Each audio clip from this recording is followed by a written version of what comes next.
Hi, my name is Umberto Mucci and this is We the ItaliaNews, a podcast about Italy during coronavirus times. Today is Thursday, September 22, 2022. Dear friends, in an effort not to fill these videos with too much bad news, today I will not deal with COVID nor with inflation. But a few days ago there was yet another flood disaster, this time hitting hard areas in the Marche region and more specifically in the province of Ancona. There were 11 dead and still 2 people are missing and some small towns completely devastated by an amount of rain that in 6 hours was equal to a third of what normally rains in a whole year. This led to the overflowing of a river that had already done so, and for that the necessary funds had been allocated back in those days to build the retaining work that would prevent new flooding.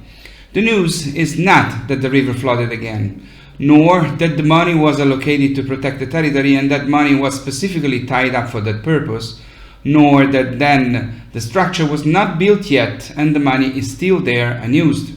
Unfortunately, in Italy this happens very often in a country that between delays, appeals to the administrative court, bureaucracy, bribes and local committees that reject any work, does not know how to protect its own delicate territory.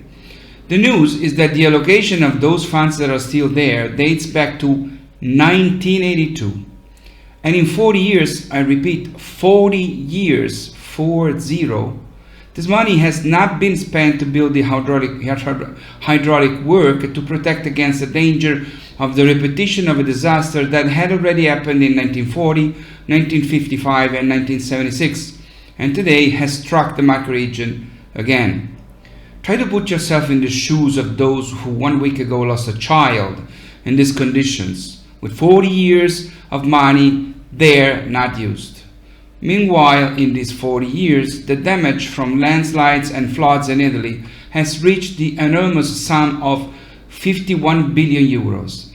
Damages for 51 billion euros. 21 billion more than the damage caused by earthquakes, with 8 million Italian citizens living in areas at risk. This is also due to our peculiar orography, 2 mountain ranges that cut through the country, narrow, steep rivers flowing down the slopes, air that is loaded with moisture over a very warm sea and rises when it meets the mountains. But still, unfortunately, this is another record among European countries that we would gladly avoid. The only news that gives some hope in this regard is that the European Recovery Plan allocates 70 billion for Italy to environmental protection, intervening on several issues, and almost 10 billion of them are there exactly to combat hydrological instability. Another piece of news that gives some hope comes from the Italian railway system, which will be the first in the world to inaugurate Blues, a hybrid train, and it will do so in the service that is most troublesome, that of local trains, and in the area most in need of innovation and investment, the south of Italy, and more specifically in Sicily and Sardinia.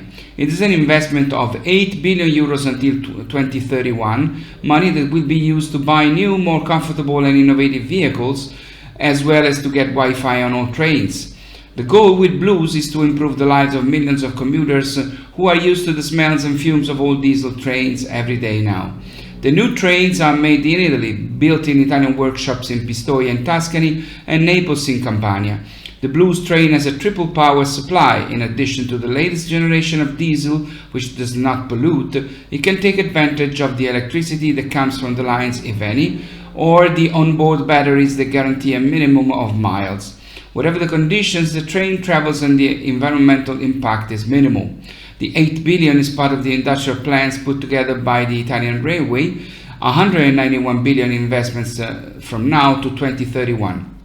Of these, 25 billion is linked to the European Recovery Plan, with interventions to bring high-speed trains mainly in the south, such as the Naples-Bari line from Campania to Puglia and the Salerno-Reggio Calabria from Campania to Calabria, as well as the improvement of high-speed railways in the northwest, in what is called the industrial triangle between Lombardy, Piedmont and Liguria. From Milan and Turin it will take an hour to reach Genoa. Meanwhile, traffic in Italy has returned since the summer to pre-COVID levels, 12.5 million passengers, although there is more tourism and less business travel. The Io Sono Cultura report for the year 2022 has been published. You will find its abstract in the September magazine of We the Italians, which will be online from next weekend. The Italian culture and creative productive system is back on a positive track, with a 4.2% increase in added value between 2020 and 2021, although pre-pandemic numbers are still far off, especially for live sectors.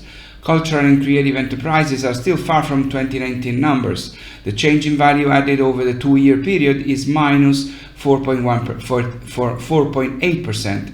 In 2021, there was a recovery of plus 3.6%, but this did not offset the losses in 2020. In the 2-year period 2020-2021, especially entertainment activities, minus 21.9%, and activities for the enhancement of historical and artistic heritage, minus 11.8%, lost wealth, while video games and software grew, plus 7.6%. However, the picture of 2021 gives us back a system that employs 1.5 million people, producing 88.6 million euros in wealth. A system made up of 270,000 businesses and 40,000 third sector entities. Another report just published concerns something very peculiar for Italy. One of the differences between Italy and the United States is the right to citizenship. Simplifying a very complex thing, in Italy there is not the American system of ius soli, that is the right to be a citizen if one is born on Italian territory, which is what happens if one is born on American territory. The result is that there are here in Italy more than 1 million boys and girls who are under 18 years old, born in Italy, always lived in Italy, who speak Italian and also the dialect of their place of birth and residence, who have never seen the country where their parents came from. In fact, the only soil they've ever touched is the Italian one. They are in class with our children, they are our neighbors, they strip in the pool and gym on the bench next to ours, they play the guitar in our parishes if they are Catholic, they study on the same text as our children, whose exactly same passions, habits, dreams they have. But they are ghosts, 1 million ghosts, because for the Italian state, these kids are not Italian, nor do they have any other citizenship until they turn 18 and can begin the long and complicated procedure of making official being Italian, something that has been reality for 18 years for them. 1 million kids means about 11% of the total population in that age group living in Italy. They are 73% concentrated in 6 regions: Lombardy, Veneto, Emilia-Romagna, Piedmont, Lazio, and Tuscany. Lombardy alone is home to a quarter of them. They cannot go to study abroad because they could not return to Italy. They are technically foreigners, but in essence they are invisibles, except in one case, when they put on a pair of sports shoes and run faster than the others, when they hit the ball harder by jumping 3 meters high above the net, when with gloves inside the ropes of a ring they dance and hit. Sports is the only sector of society that recognizes minors born in Italy as Italian, even before they have taken their passports.